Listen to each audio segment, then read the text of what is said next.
नमो वेंकटेशाय।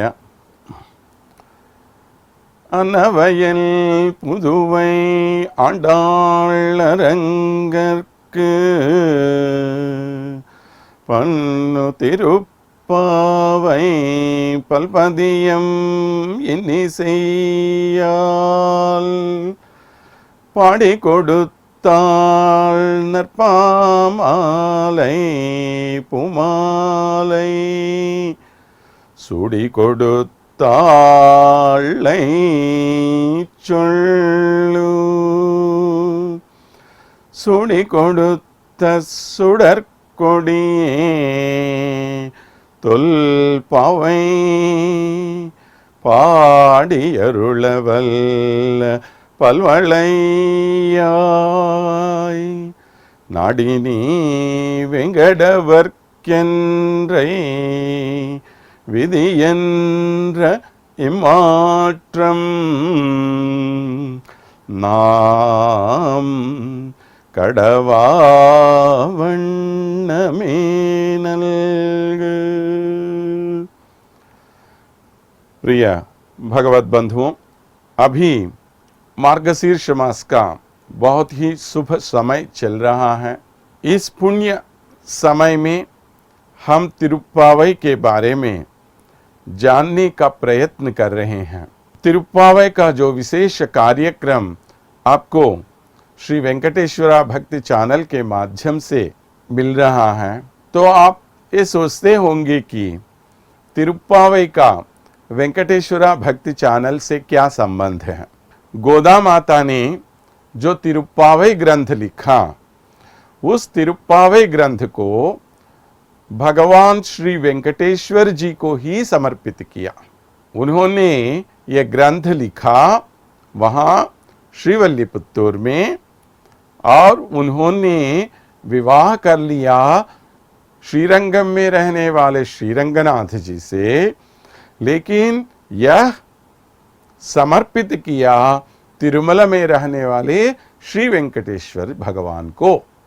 तो आपको ऐसा लगता होगा कि क्या ये क्यों ऐसे भिन्न भिन्न प्रकार के देवता हैं, क्या इन सबको क्यों अलग अलग रूप से उन्होंने अपना लिया। हमारे वेद आगम शास्त्र यही हमें बताते रहते हैं। भगवान के 5 प्रकार के रूप बताए गए हैं। सनातन धर्म में किसी एक भगवान की उपासना करने का कोई नियम नहीं रखा गया है। तो आप अपनी इच्छा से किसी भी भगवान की पूजा करो, यह छूट हमें ही दी गई है, यह स्वतंत्र आजादी हमें दी गई है।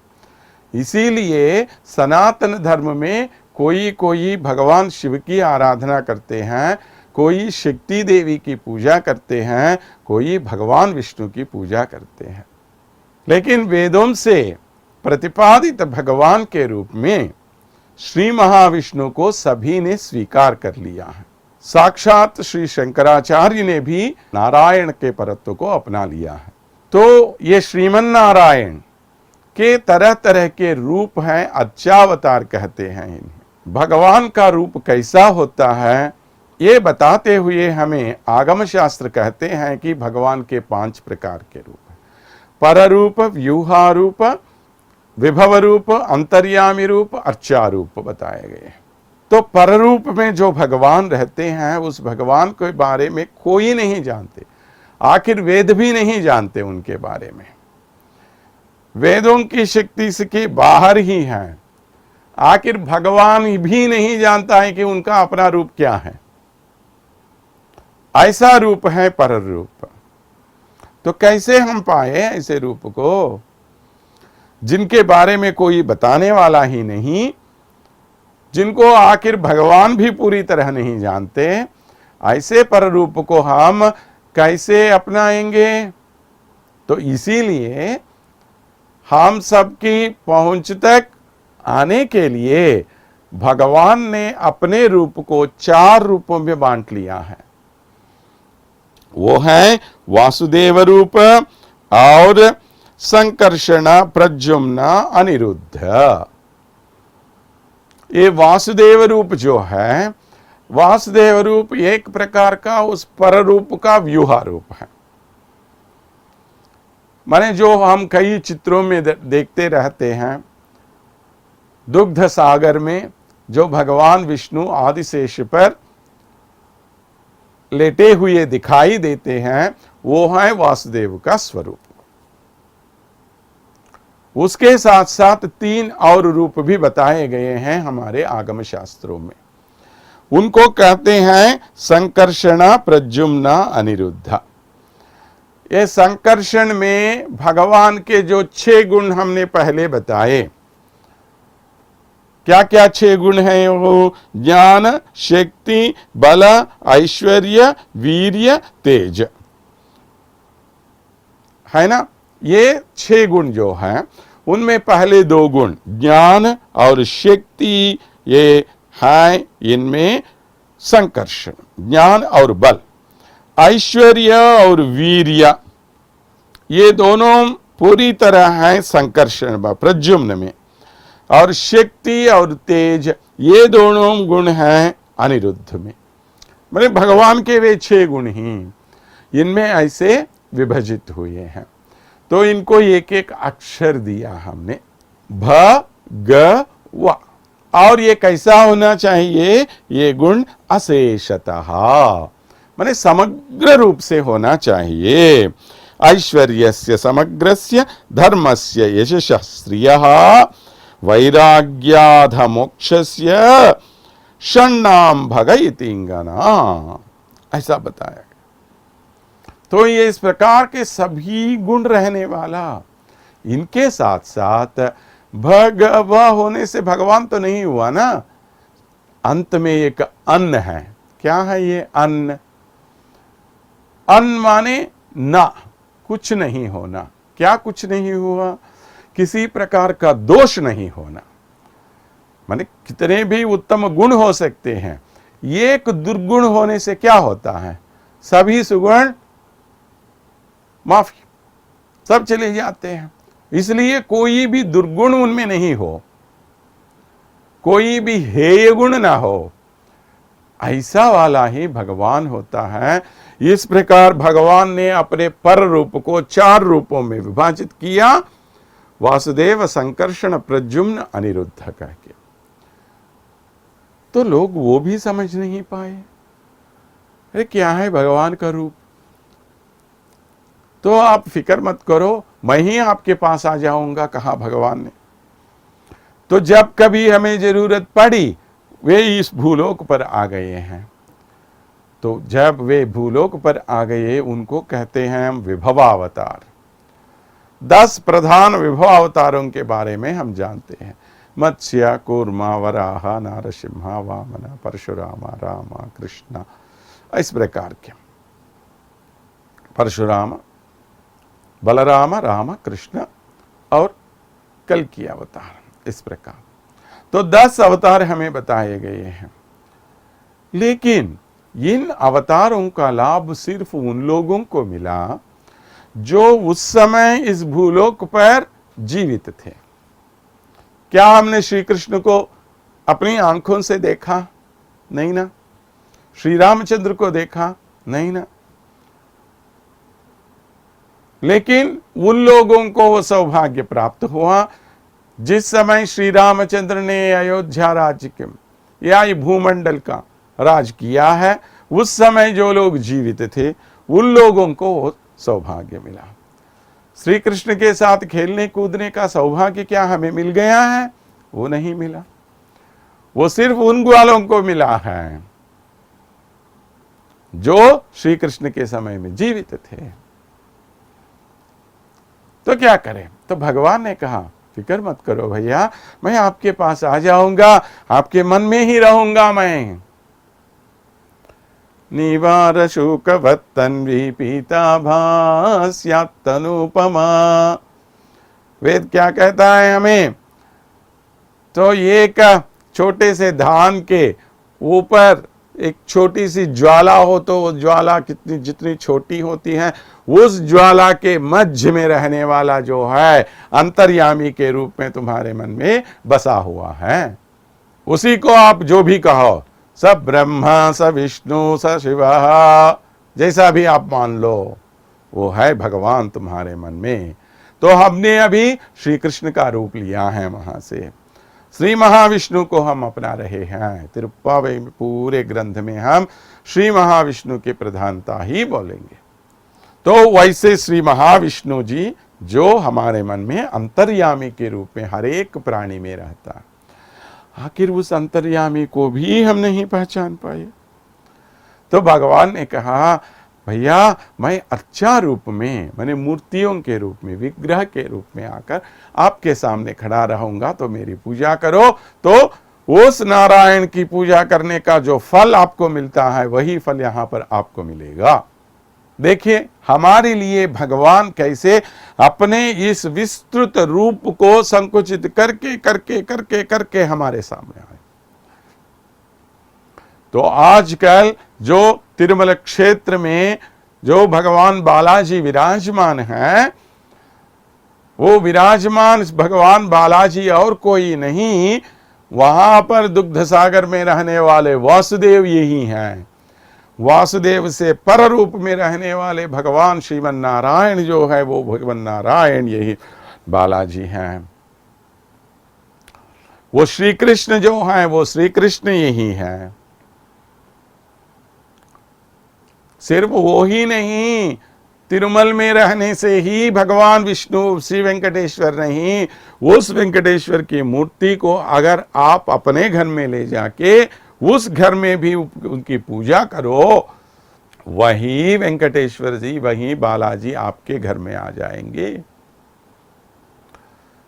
ऐसी कोई जगह नहीं है जहां पर भगवान विराजमान नहीं है। बस फर्क इतना है कि आपको पहचानना है उनको। जब आप पहचानेंगे तब आपको मालूम होगा कि भगवान विष्णु हमारे पास हैं, हमारी रक्षा कर रहे हैं, आपको मालूम होगा। ये सिखा रही हैं माता गोदा हमें किस प्रकार भगवान विष्णु को अपनाए। तो उसके लिए एक व्रत का प्रारंभ किया कल। उस व्रत में किन किन नियमों का हमें पालन करना चाहिए, वो नियमों के बारे में आज दूसरे पासुर में हमें बता रही हैं। वयत्तु वरीगार्णमुं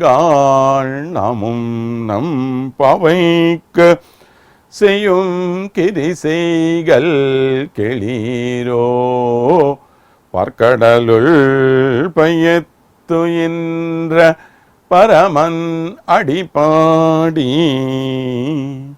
நெய்யுண்ணோம் பாலுண்ணோம் நாட்காலை நீராடி மையிட்டெழுதோம் மலரிட்டு நாம் முடியோம் செய்யாதன செய்யோம் திக்குறளை சென்றோதோம் ஐயமும் பிச்சையும் ஆந்தனையும் கை காட்டி உய்யுமாறெண்ணி உகந்து எலோ எம்பாவாய்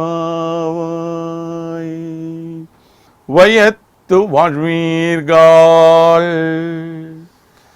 पहले हम सबका संबोधन करते हुए माता जी बोल रही हैं, आप सबको भगवान को पाने का जो सौभाग्य, पाने की इच्छा का जो सौभाग्य आपको मिल गया है, इससे आप बहुत ही भाग्यवान हो गए हैं। क्योंकि भगवान को पाना ही सबसे बड़ा सौभाग्य होता है। तो ऐसी इच्छा आपके मन में पैदा हुई ना, तो आप इतने भाग्यशाली बन गए। आप इस भाग्य को क्या करना चाहिए, भगवान पर भक्ति के रूप में आपको अपना। ये भक्ति दो प्रकार की होती है, एक स्नेह कहते हैं, दूसरी भक्ति कहते हैं। स्नेह माने क्या है, जिन पर हमें स्नेह ज्यादा होता है या जिनसे हम स्नेह करते हैं, वो अगर हमसे दूर हो गया तो हम जीवित नहीं रह सकते। उस वियोग से, उस विश्लेषण के दुख में आखिर अपने प्राण भी छोड़ देते हैं। दूसरा कौन है, भक्ति रखने वाले। भक्ति रखने वाले क्या करते हैं, वे उनसे दूर तो रहते हैं लेकिन कभी उनको छोड़ते नहीं, उनके बारे में सोचना बंद नहीं करते, उनके बारे में ही हमेशा याद करते रहते हैं। तो स्नेह ज्यादा होने से उनको उनसे दूर रहना पसंद नहीं करते। जैसे अगर हम रामायण में देखेंगे, लक्ष्मण में जो है वो लक्ष्मण में जो भाव है उसको स्नेह कहते हैं। उस स्नेह से वे हमेशा उनके साथ रहने की इच्छा रखते थे, इसीलिए सब कुछ छोड़कर अपने भाई के साथ चले गए। वही स्नेह दशरथ में भी है। इसलिए क्या हो गया, जब श्री रामचंद्र से अलग हो गए हैं, उन्होंने अपने प्राण त्याग कर दिए। ये स्नेह का। दूसरी तरफ है भक्ति। भक्ति किनमें है? भरत में भक्ति है। क्या भरत का जो प्रेम है, लक्ष्मण का जो प्रेम है, उन दोनों में कोई अंतर है क्या? कुछ भी नहीं है। अगर ऐसे ही तुलना करेंगे तो भरत की भक्ति ही ज्यादा मुश्किल है, कष्टतर है ये। क्योंकि जब कोई आदमी हमारी आंखों के सामने रहता है, उन पर प्रेम होना कोई बड़ी बात नहीं है। जब वो लोग दूर रहते हैं तब भी यही प्यार ऐसे ही अगर हम बना के रखें तो वो सच्चा प्यार होता है। तो भगवान श्री रामचंद्र से ये 14 साल दूर रहे, लेकिन एक पल के लिए भी उन्होंने क्या अपने प्रियतम भाई को भूल गया? ये कभी नहीं भूला। ये है भक्ति। और हनुमान में दोनों हैं, स्नेह भी है, साथ साथ भक्ति भी है। इसलिए वो कहते हैं, स्नेहो में परमो राजन त्वयि नित्यम प्रतिष्ठिता भक्तिश्च नियता वीर भावो नान्यत्र गच्छति। ऐसे हैं हनुमान जी। तो ऐसी इच्छा रखने वाले आप सब अभी ये व्रत करने के लिए तैयार हो गए हैं। इस व्रत में आपको क्या क्या करना चाहिए, क्या नहीं करना चाहिए, वो मैं आपको बता रही हूं। क्या क्या करेंगे, इस व्रत के नियम क्या हैं? हम न दूध पिएंगे, न घी लेंगे, न फूलों से अपने बाल सजाएंगे, और आंखों में काजल नहीं लगाएंगे, किसी से कोई बुरी बात नहीं बोलेंगे, कड़वी बातें नहीं बोलेंगे, और सबको दान दक्षिणा दे देंगे। इस प्रकार एक उन्नत मार्ग में हम आगे बढ़ेंगे। बस इतना है। जैसे हम बोल रहे हैं, गोदा माता जिस अक्षर का, जिस शब्द का प्रयोग करती हैं, हर एक अक्षर एक सार्थक, एक अत्यंत चुन चुन कर इन अक्षरों का प्रयोग करती हैं गोदा माता। जिस प्रकार श्रीमद् रामायण में एक एक अक्षर एक महामंत्र बताया गया है, उसी प्रकार तिरुप्पावई में जितने अक्षर, जितने शब्द है, हर एक शब्द एक महामंत्र है हमारे लिए। क्योंकि ये दिए गए हैं साक्षात श्री स्वरूप होने वाली गोदा माता ने। तो गोदा माता क्या बोल रही हैं? नामुम नम पावैक सेयुम खिदिशेगल केलीरो। देखिए, अब हम एक व्रत अपनाने का संकल्प कर लिया है। ये व्रत करने के लिए हमें करना क्या है, क्या नहीं करना है, ये मैं बताने जा रही हूं। आप सब सुनिए। तो अब यहां ये प्रश्न हमारे मन में पैदा होगा, क्या हमें कोई प्रयत्न करना चाहिए भगवान को पाने के लिए? आप बोल रहे हैं कि हम सब भगवान की संतान हैं, तो हम सबके पिता और माता होने के नाते उनका कोई धर्म नहीं रहता, उनकी कोई जिम्मेदारी नहीं रहती, उनका कोई उत्तरदायित्व तो नहीं रहता कि वे आके हमारी रक्षा करें? क्यों हमें उनके पास जाना है? क्यों हमें उसके लिए प्रयत्न करना है? कभी सोचा इसके बारे में? आपके घर में जो आपके माता पिता हैं, क्या बार बार आप अपने माता पिता के पास जाकर उनसे बोलते हैं कि माताजी मेरी रक्षा करो, पिताजी मेरी रक्षा करो? ऐसा बोलते हैं क्या? नहीं ना। जब कभी आप कोई काम करे, कोई किसी कष्ट में, आप किसी मुसीबत में आप पड़े, तो हमारे माता पिता स्वयं वे सब आकर वे हमारी रक्षा करते हैं। तो क्यों भगवान नहीं करता? क्या वो हमारा पिता नहीं है? हाँ, वो पिता है भैया। तो उनका कोई उत्तरदायित्व नहीं है हमारी रक्षा करने का? है उत्तरदायित्व। तुम जितना प्रेम उनसे करते हो, उससे अधिक प्रेम वे हमसे करते हैं। ये आगे और कई संदर्भों में माता हमें निरूपण करते हुए आगे ले जाती हैं। लेकिन माने हम पूरी तरह उसी भगवान पर निर्भर हैं। हमने सब कुछ उस पर छोड़ दिया है। हमारी भलाई आपकी, हमारी बुराई आपकी। हमारा उद्धार करना चाहे तो उद्धार करो, नाश करना चाहे तो नाश करो। सब कुछ हमने उन पर छोड़ दिया। हम परतंत्र बन गए हैं उनके लिए। भगवान के विषय में कभी स्वतंत्रता की भावना हम में नहीं होनी चाहिए। क्यों? जब तुम्हें स्वतंत्रता की भावना जगेगी तब भगवान छोड़ देगा। कोई बच्चा अपना काम खुद कर रहा है तो क्या पिताजी आके उसकी कोई मदद करेगा? कोई नहीं करेगा। तो इसलिए सब कुछ छोड़ दो, उन पर छोड़ दो, वो तुम्हारी रक्षा करने के लिए आ जाएगा। लेकिन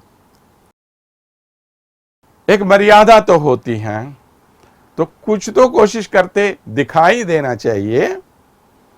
कुछ बच्चे होते हैं ना, किसी भी तरह परीक्षा में पास हो जाए तो पास तो हो जाते हैं, लेकिन ऐसा नहीं कि किसी भी दिन पुस्तक हम खोलेंगे ही नहीं और पास हो जाएंगे। अच्छा नहीं लगेगा ना। तो कम से कम दिखाने के लिए थोड़ा खोल के रख दो, थोड़ा ऐसा नाटक कर दो कि हम भी कुछ कर रहे हैं। तो ऐसे ही हम भी थोड़ा दिखा रहे हैं, यहां पर हम भी कुछ कोशिश कर रहे हैं आपको पाने के लिए। तब भगवान और भी खुश हो जाएगा ना। हाँ, देखो देखो मेरे लिए ये कितना, मेरे पास आने के लिए कितना प्रयत्न कर रहा है ये। तो और अधिक ज्यादा प्रेम हम पे दिखाएंगे। इस उद्देश्य से कुछ करने के लिए बोल रही हैं, न कि स्वतंत्रता की भावना को अपनाने के उद्देश्य से। तो गोदा माता हमसे कह रही हैं, परकडलुल्पयत्तु इंद्र परमन अड़िपाड़ी। पहले पहले हमें क्या करना चाहिए? जो स्वामी जी वहां दूध के सागर में लेटे हुए हैं, उस भगवान के पास जाकर उनके चरणों पर हमें मंगल गीत गाना चाहिए।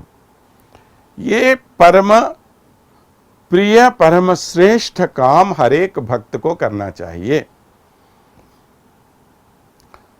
पहले हम भगवान के पास क्यों जाए? भगवान के पास कोई भी जाए, पहले उसकी नजर पड़नी चाहिए उनके पांवों पर। पहले पांव देख लो, पांव का दर्शन करो। भगवान का चरण दर्शन करना सबसे उत्तम है। तो वो चरण दर्शन आपको करना चाहिए।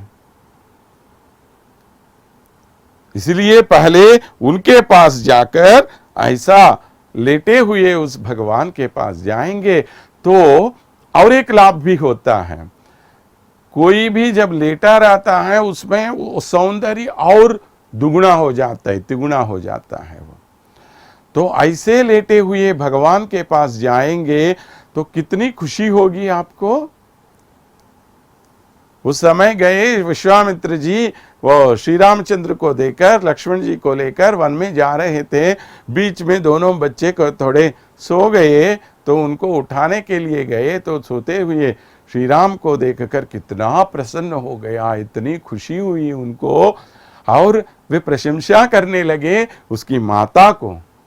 कौसल्या सुप्रजा रामा पूर्वा संध्या प्रवर्तते उत्तिष्ठ नरशार्दूल कर्तव्यम दैवमान्हिकम्। क्या कहा? अरे रे रे रे, देखो कौशल्या ने कितने अच्छे बच्चे को जन्म दिया है, तो पहले हम प्रशंसा करेंगे उसकी माता को। तो इस प्रकार श्रीमन नारायण के पास जाकर उनके पांवों में पहले हम शरण बोलेंगे। यही है श्री वैष्णव धर्म हमें बताता है। दासोहम कहना है श्री वैष्णव धर्म है। आपका जब समान मैं नहीं हूं, आपका दास मैं हूं, ये बताता है। सोहम से दासोहम तक ले जाने वाला है श्री वैष्णव धर्म। नेयुन्नोम पालुन्नोम, हम न दूध पिएंगे ना घी ले लेंगे, क्योंकि ये दोनों हमारे शरीर को पुष्टि देने वाले हैं। जब ये दोनों हम नहीं लेंगे हम बहुत ही पतले हो जाएंगे। तो पतले हो जाएंगे तो भगवान हमारी तरफ और ज्यादा देखेगा। अरे देखो क्या ये इतना पतला हो गया है। श्री रामचंद्र जी जब वन में गए तो सभी मुनि उनके पास जाकर श्री रामचंद्र से बोलने लगे, यही पश्या यही शरीराणि पश्य। श्री रामचंद्र देखो देखो हमारे ये शरीर देखो, यही पश्य शरीराणि, देखो हम कितने पतले हो गए हैं। अंदर की हड्डियां बाहर दिखने लगी, तो हम भी ऐसा पतले हो जाएंगे तो भगवान हम पे ज्यादा श्रद्धा दिखा। ये एक अर्थ है। और एक अर्थ क्या है? ये दोनों श्री कृष्ण के लिए अत्यंत प्रिय हैं। देखिए घर में जब कोई मिठाई बनती है तो माता क्या करती है? वो मिठाई बहुत ही रुचिकर होने पर भी मां स्वयं नहीं खाती, अपने बेटे के लिए वो रख लेती है। अब हम उस माता के स्थान पे पहुंच गए।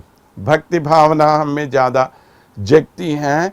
जब भावना ज्यादा होती हैं तब हम ही उनकी रक्षा करने के लिए तैयार हो जाते हैं।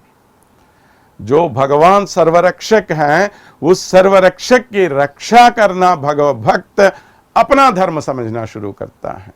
ये है भक्ति भाव की विशेषता। हमें मालूम है हम भगवान के समान शक्तिवान नहीं हैं, फिर भी हम भगवान की रक्षा करना चाहते हैं। तो इसलिए आपके लिए हम छोड़ रहे हैं भाई, आप ही पी लो सब दूध, आप ही खा लो पूरा दही भी और घी भी, सब कुछ आप ही खा लो।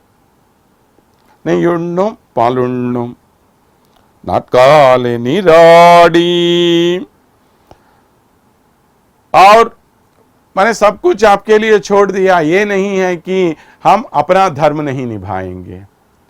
आप हमारे लिए जो भी धर्म नित्य नैमित्तिक कर्म जिन्हें बोलते हैं वो सब हम अवश्य करेंगे। अपने धर्म से छूटेंगे नहीं हम। तो हमें शक्ति देने वाला क्या है? पाथेयम पुंडरीकाक्ष नाम संकीर्तनम कहते हैं। मार्ग में जाने वालों को शक्ति देने वाला क्या है? उस पुंडरीकाक्ष का नाम संकीर्तन करना। तो इस प्रकार नाम संकीर्तन करते हुए हम आगे बढ़ेंगे। मयिट्टिजुदोम, आंखों में हम काजल नहीं लगाएंगे, क्योंकि सभी स्त्रियां हैं ना, तो ऐसा बोल रहे हैं। क्या है ये काजल? आंख हमने बताया है ज्ञान का सूचक है। आंखों के द्वारा ही हम सब कुछ देखते हैं। माने आंख ज्ञान को सूचित करने वाला। तो आंखों में लगना है ये काजल, माने भक्ति। ये काले रंग में होता है। तो ये भक्ति जब लगती है तब दुनिया में हर एक वस्तु में हमें भगवान का दर्शन हो जाता है। देखिए महान महान भक्त कि जिस प्रकार हर एक वस्तु में उनको भगवान का दर्शन मिल गया है। हमने कई कहानियों में सुना ये। क्यों हमें नहीं मिल रहा है, उनको मिल रहा है वो दर्शन? क्योंकि हमें वो भक्ति कम है। इसलिए भक्ति रूपी अंजन जब लगाएंगे तभी भगवान का दर्शन हमें होगा। माने इन चक्षुओं से हम भगवान को क्यों नहीं देख पा रहे हैं? कई लोग पूछते रहते हैं ना, अगर भगवान हो तो हम क्यों नहीं देख रहे हैं, भगवान क्यों नहीं दिखाई पड़ता, ऐसे प्रश्न होते हैं। हमें भगवान इसलिए नहीं दिखाई देता कि हम आंखों में ये काजल नहीं लगा रहे हैं, ये अंजन नहीं लगा रहे हैं, ये भक्ति नहीं है। जब भक्ति के साथ आप आंखें खोल कर देखोगे तब भगवान का दर्शन आपको अवश्य मिल जाएगा। दूसरा अर्थ ये भी है, जब हम अंजन नहीं लगाएंगे तो भगवान ही खुद आकर हमें अंजन लगाएगा। वो श्रृंगार पुरुष तो है ही, करेगा। मलरिट्टु नाम मुडियोम, तो मलरिट्टु नाम मुडियोम कहने का अर्थ ये है कि हम फूल नहीं रखेंगे। तो इस प्रकार हम फूल नहीं सजाएं। तो तिरुमला क्षेत्र में अगर जब भी आप आएंगे तो आपको कई बोर्ड दिखाई देते हैं, यहां आपको फूल नहीं पहनना चाहिए, सभी पुष्प उस तिरुमलेश को ही हैं, उनकी सेवा में हैं, लिखा रहता है हर जगह। क्यों? क्योंकि जो भी भोग हैं, पुष्प माने भोग का सूचक, सब प्रकार के भोग उस श्रीनिवास को ही मिलना चाहिए। इसीलिए उस श्रीनिवास का नाम है भोग श्रीनिवास। तिरुमल में आपको कई तरह के नाम सुनाई देते रहते हैं। तो ये भोग श्रीनिवास क्यों बताया गया है? इस प्रकार के सभी भोग उन्हीं को मिलना चाहिए, इसके लिए उनको भोग श्रीनिवास कहते हैं। सियादन सियोम, जो भी काम करना है सिर्फ वही करेंगे। जो लोग हमें बताया, जिन लोगों ने हमें ये बताया कि ये काम तुम्हें करना है वही करेंगे। तो कौन बताता है? या कोई XYZ आके आपको बोले कि तुम ये काम करो, वो काम करो, तो क्या वो सब हमें करना चाहिए? नहीं। जो वेद बताता है वो हमें करना चाहिए, वही हमारे लिए प्रमाण है। तो वेदों के लिए प्रमाण क्या है? धर्मज्ञः समयः प्रमाणम वेदाश्च, माने सभी प्रकार के धर्म जानने वाले लोग जो भी काम करते हैं वे काम ही वेदों के लिए भी प्रमाण बन जाते हैं। तो वेदों का प्रमाण जो है वह उसके साथ साथ उनसे भी अधिक इन महान पुरुषों का कि जो वाक्य है उनसे बताए गए बातों को हमें अपनाना चाहिए। इसी के लिए तस्मात् शास्त्रम प्रमाणम ते कार्याकार्य व्यवस्थितो, भगवान श्री कृष्ण गीता में हमें कहते हैं हर एक के लिए शास्त्र प्रमाण होता है। कौन सा काम करना है, कौन सा काम नहीं करना है, ये हमें बताने वाला शास्त्र है। तो शास्त्रों के अनुसार हम अपना जीवन बिताएंगे। कोई भी ऐसा काम गोदा माता हमें तिरुप्पावई में नहीं बताएगी जो शास्त्रों के विपरीत है, जो धर्म के विपरीत है, कहीं नहीं। तो ये है गोदा माता की विशेषता। तिकुरलई सेनरोदोम, और किसी से भी कड़वी बातें हम नहीं करेंगे। कठोर बातें कहना सबसे बुरा काम है। तो हमारे वाक्य में 3 प्रकार के दोष बताए हमारे पूर्वजों ने, हम भी जानते हैं। एक है आत्मस्तुति, एक परनिंदा, एक हेलना, 3 है।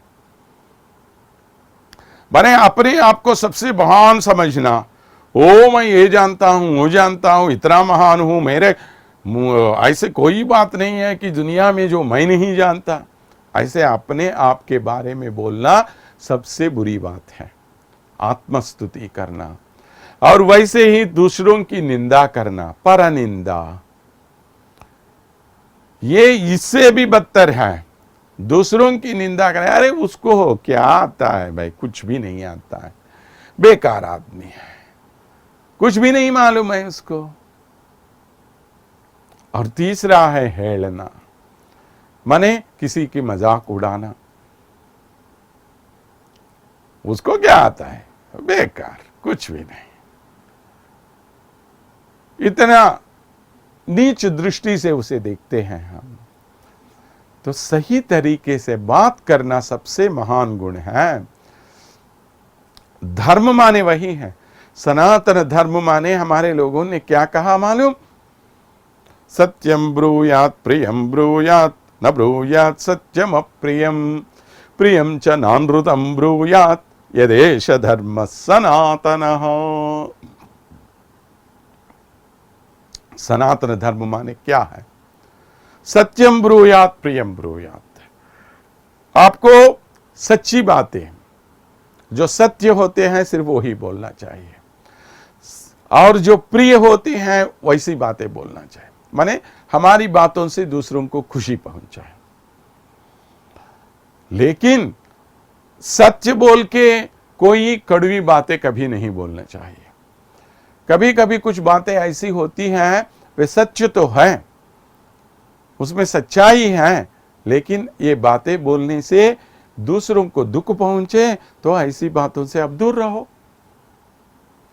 और कुछ बातें ऐसी होती हैं जो बोलने से दूसरों को बहुत खुशी मिलती है, लेकिन वो सत्य नहीं है, असत्य है। माने दूसरों को खुश करने के लिए असत्य बोलना सही नहीं है।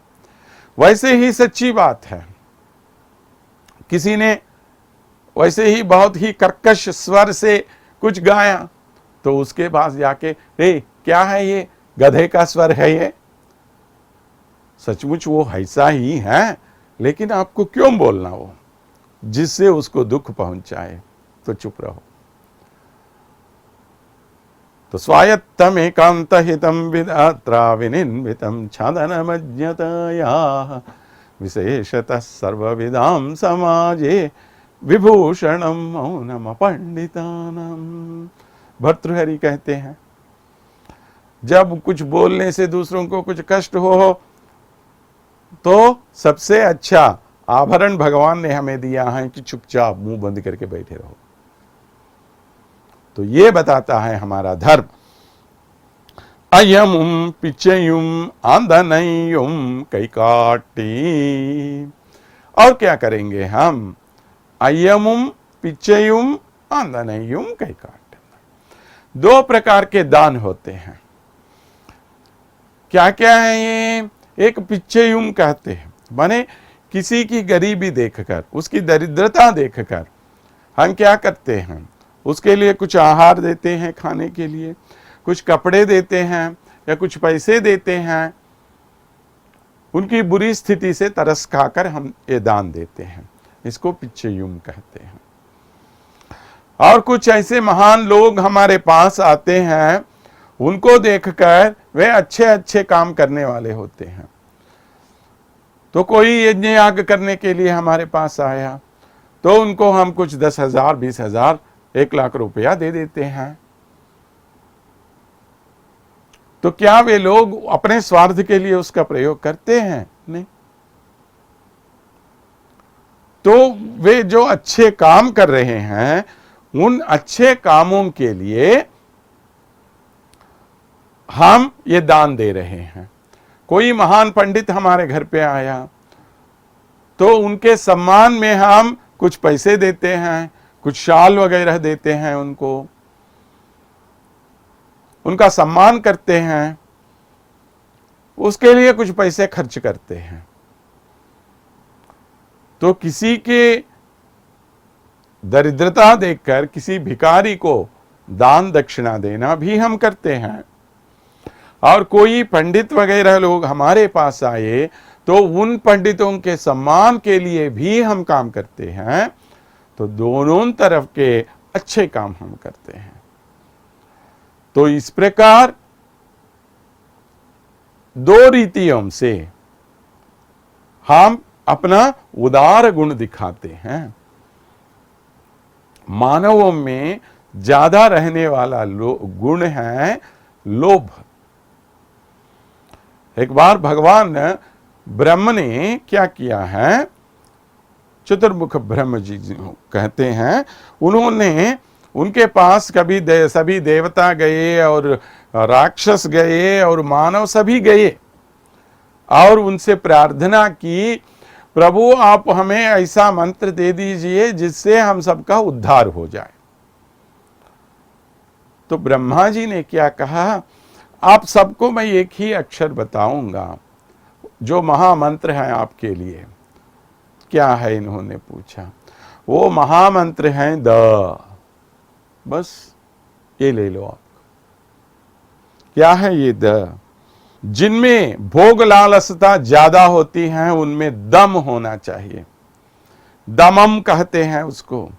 दम माने क्या है, नियंत्रण रखना। माने जो देवता लोग हैं वे भोग लालसता में ज्यादा रहते हैं, तरह तरह के भोग पाना चाहते रहते हैं, हमेशा उसी में रहते हैं। तो इंद्र की एक बहुत ही प्रसिद्ध कहानी आप तो जानते ही होंगे, किस प्रकार भोग लालसता के कारण उसको कई शाप का सामना करना पड़ा, शाप भोगना पड़ा उनको। तो देवताओं के लिए उन्होंने दम मंत्र दे दिया है। और राक्षसों के लिए क्या किया, राक्षसों में ज्यादा क्रूरता होती है, इसलिए आपको दया, आप में कौन सा गुण होना चाहिए, दया का गुण होना चाहिए कहकर उन्होंने दया का गुण दे दिया। मानवों के लिए क्या किया, आप लोभ को छोड़कर दान करो। मानवों की क्या इच्छा होती है, हमेशा अपने लिए पैसा कमाओ कमाओ कमाओ, ये कमाते कमाते उनकी जिंदगी नाश हो जाती रहती, तो उनके लिए और कुछ नहीं है।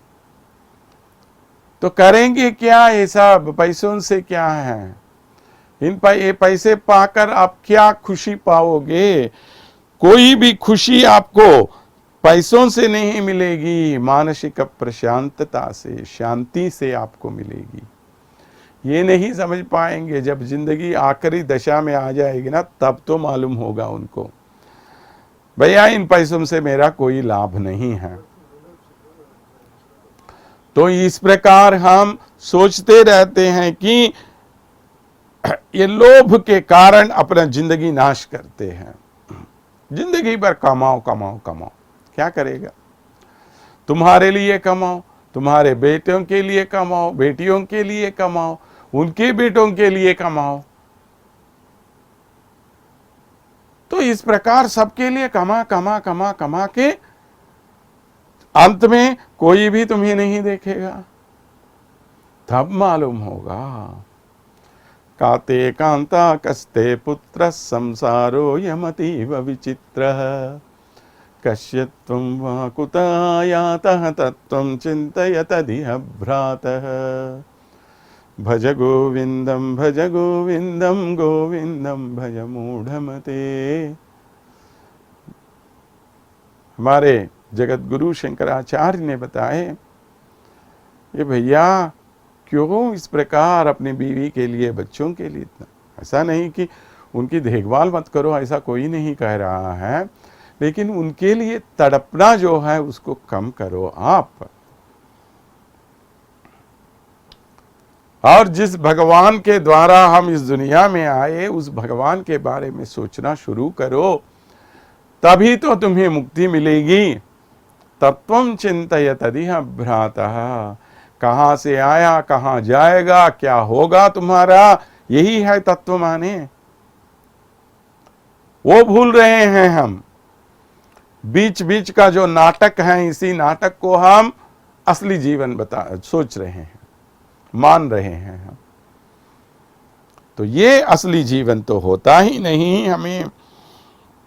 तो इस प्रकार जब श्री कृष्ण के नाम स्मरण करेंगे तभी हमारा उद्धार होगा। जो श्रीमन नारायण वहां लेटे हुए हैं, येष नारायण श्रीमान क्षीरार्णव निकेतनः नागपर्यंकम उत्सृज्य यागतो मधुराम पुरीम कहते हैं। जो श्रीमन नारायण वहां नागपर्यंक पर ऐसे लेटे हुए हैं, वही श्रीमन नारायण इस लोक में आकर इस मधुरा नगरी में बसे हुए हैं। तो मधुरा नगरी में बसा हुआ जो छोटा बच्चा है, इस बच्चे को आप बच्चा मत मानिए, ये कोई ऐसा वैसा बच्चा नहीं है, ये है साक्षात श्रीमन नारायण। वही श्रीमन नारायण यहाँ आकर इस लोक में रह रहे हैं। तो ऐसे भगवान को पाना ही हमारा जीवन होता है। उय्यु मारेण्य मुगंदु, जब ये सब हम जान लेंगे, क्या जान लेंगे भैया? जब ये जान लेंगे कि भगवान के लिए जिसमें खुशी है वही हमारी खुशी है। यही हमें अंत में भी गोदा माता बताती है, पहले ये दे, वो दे, ये ले, वो ले, ये सब बोल के अंत में क्या बोलती है गोदा माता? सिर्फ आपकी सेवा करना ही हमारे लिए। उनके नामाल शैवो मत्तरम कामंगल मात्र। प्रभु सिर्फ आपकी सेवा करना ही हमारा काम है, उससे ज्यादा और कुछ नहीं है। वो सेवा भी क्यों करनी चाहिए? अपने आनंद के लिए सेवा करेंगे या भगवान के आनंद के लिए सेवा करेंगे? तो भगवान के आनंद के लिए हम सेवा करेंगे, अपने आनंद के लिए नहीं। तो उस भगवान के आनंद के लिए हम सबको प्रयत्न करना चाहिए। यही हमारे जीवन का लक्ष्य होना चाहिए। इस लक्ष्य के पूर्ति के लिए हमें काम करना चाहिए और कुछ नहीं। यही है उज्जीवन का मार्ग। उज्जीवन माने उन्नत जीवन। सब लोग जी रहे हैं, हमारे साथ क्या सिर्फ मानव ही जी रहे हैं क्या? सभी पशु पक्षी भी जी रहे हैं। लेकिन मानवों के जीवन में, उनके जीवन में क्या है अंतर? मानव अपने जीवन को उन्नत रास्ते पर ले जा सकता है, कोई दूसरा जानवर नहीं ले जा सकता उसे, कोई पक्षी नहीं ले जा सकता उसे। कहीं कहीं अपने पूर्व जन्म के वश से कोई जटायु आपको मिले सकता है, कोई गजेंद्र आपको मिल सकता है जिन्होंने अपने जीवन को उज्जीवित कर दिया। लेकिन सबको तो नहीं मिलेगा, ये सिर्फ मानव को मिलेगा वो। क्योंकि मानव को भगवान ने क्या दिया है? ये बुद्धि। क्या बोलते हैं भगवान? मैंने सबको बुद्धि दे दी। क्यों दी? ताकि ये लोग इस बुद्धि के द्वारा मुझे जानने का प्रयत्न करेंगे। यही इसी उद्देश्य से उन्होंने हमें बुद्धि दे दी। तो करना क्या है हमें? इस बुद्धि से उस भगवान को जब हम जाएंगे तो वही उज्जीवन हो जाता है। तो भगवान की खुशी के लिए हमें हे दूध जोड़ दो, एक घी छोड़ दो, फूल वगैरह से भोग लालसा छोड़ दो, और जिस प्रकार के जीवन से भगवान खुश होते हैं, माने दूसरों को किसी प्रकार की हिंसा न करे दे। वही है ना महाभारत का पहला संदेश क्या है? महाभारत अगर आप पढ़ेंगे तो महाभारत में पहला संदेश आपको यह दिया जाता है, अहिंसा परमो धर्मः।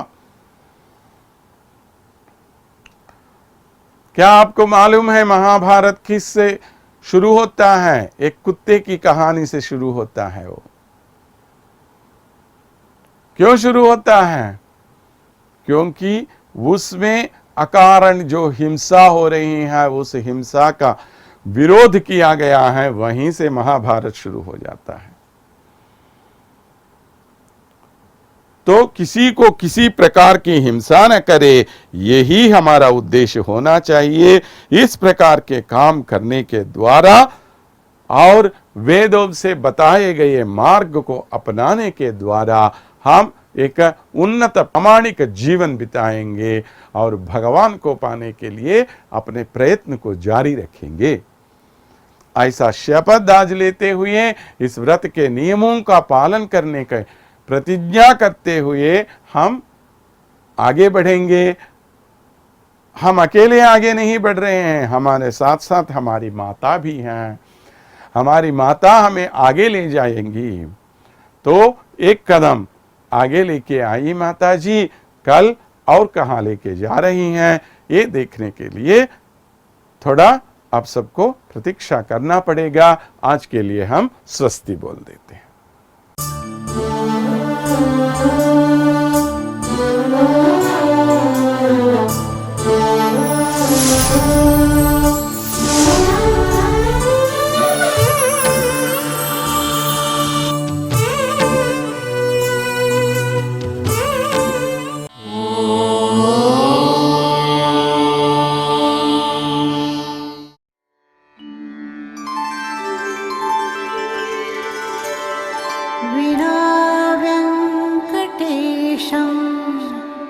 ननाथो ननाथः सदा वेङ्कटेशं स्मरामि स्मरामि। हरे वेङ्कटेश प्रसीद प्रसीद। प्रियं वेङ्कटेश प्रयच्छ